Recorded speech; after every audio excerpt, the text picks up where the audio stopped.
Organizing and delivering an extemporaneous speech. Definition of extemporaneous speech. An extemporaneous speech is a planned and prepared speech.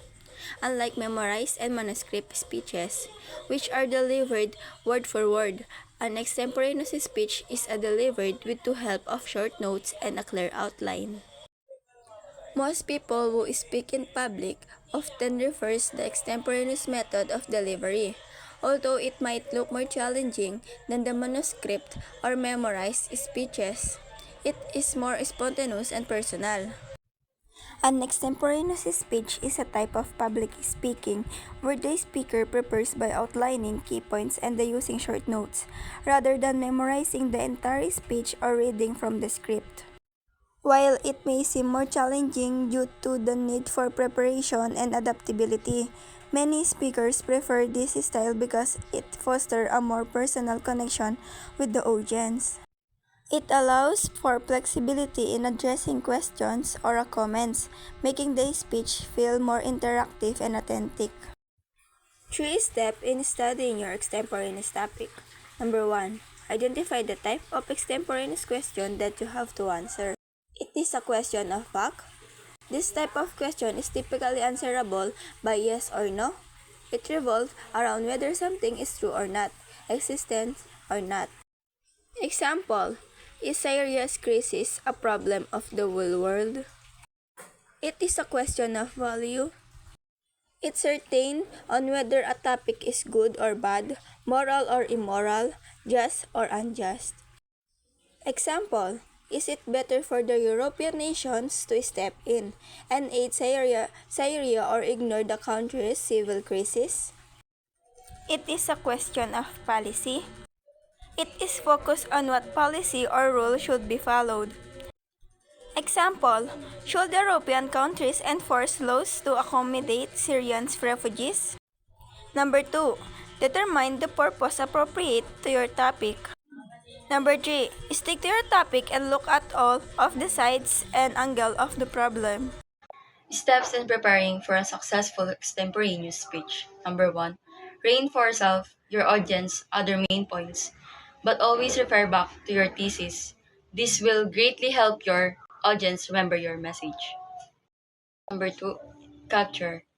State the central idea of your extemporaneous speech in one declarative sentence. Keep your sentence specific. Ask yourself what you want your audience to know exactly.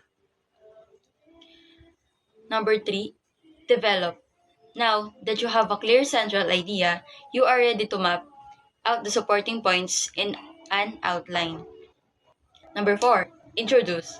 In the introduction, make sure you grab the attention of the audience with a striking one-liner. Give a short background by explaining why they have to listen. State your thesis. Number 5, check. Develop at least 3 main points and check each of them with these questions. Does each point have one single idea? Does each point reiterate thesis statement? Does each point prepare the discussion of the next main point? Number 6, supply. Make sure that each point has enough examples, testimonies, statistics, or cases.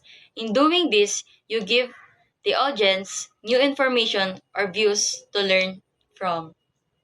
Last one, conclude.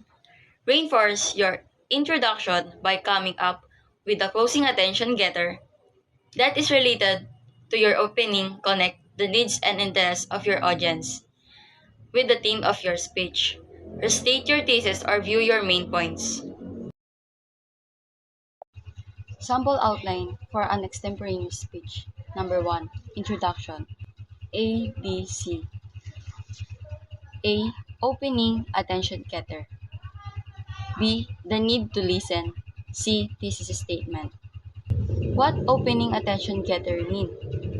An attention getter is the device a speaker uses at the beginning of a speech to capture an audience's interest and make them interested in speech topic. Typically, there are 4 things to consider in choosing a speech attention getting device. appropriateness or relevance to audience, purpose of speech topic.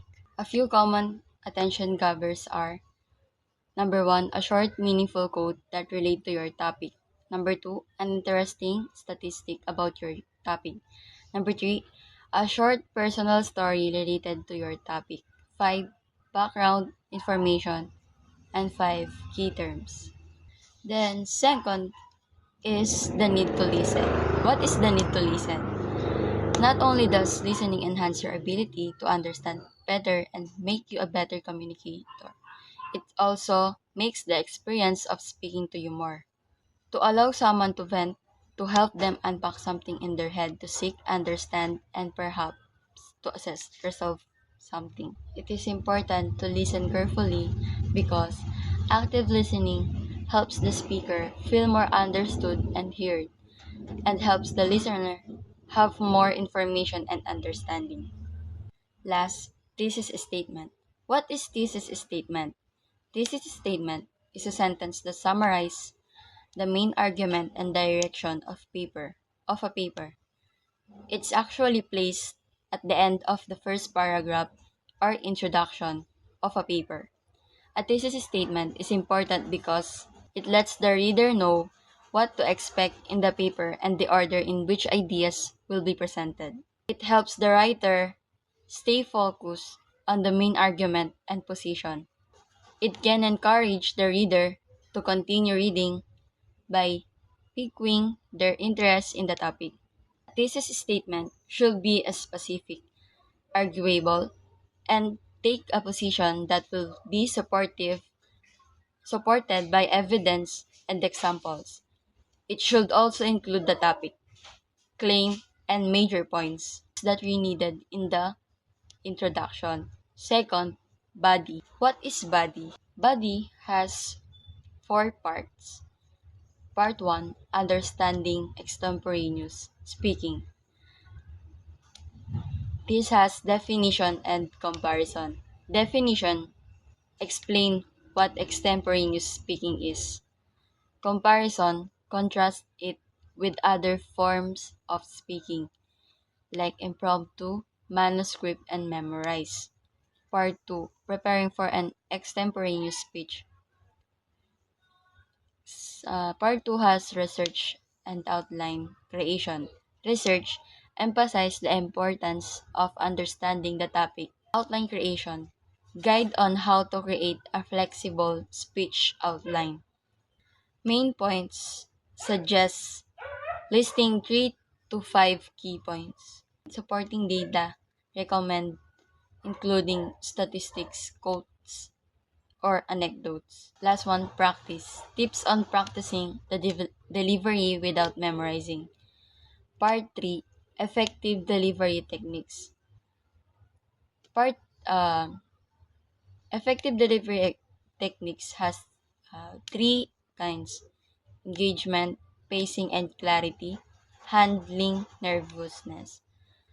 Engagement is techniques to engage the audience, eye contact, gestures.